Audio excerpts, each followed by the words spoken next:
نماز کے بعد اجتماعی دعا مانگنا بدعت ہے. اب فرض نماز کے بعد ہاتھ اٹھا کے آپ فرض نماز کے بعد ہاتھ اٹھا کر دیا دعا کیوں مانگتے ہیں؟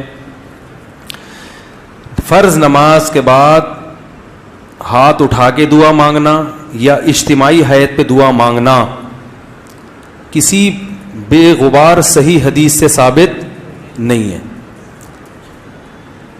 کسی بھی صحیح حدیث سے ایک روایت ہے جو ذرا کمزور ہے جس میں آتا ہے کہ ایک دفعہ نبی صلی اللہ علیہ وسلم نے فرض نماز کے بعد ہاتھ اٹھائے ہیں، مگر وہ روایت کمزور ہے، اور اگر اس کو صحیح مان بھی لیا جائے تو ایک دفعہ.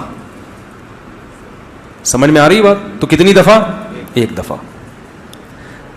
اصول فقہ کی کتابوں میں لکھا ہوا ہے، چاروں مذاہب کی فقہ کی کتابوں میں، کہ حدیث اگر کوئی عمل کثرت سے کیا جاتا ہو اور اس کا نقل کرنے والا صرف ایک ہو تو یہ بات بھی حدیث میں شک پیدا کر دیتی ہے.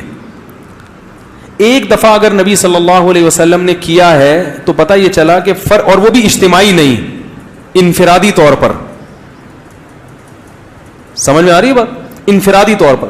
تو آپ بھی کبھی کبھار انفرادی طور پر رفع الیدین کر لیں.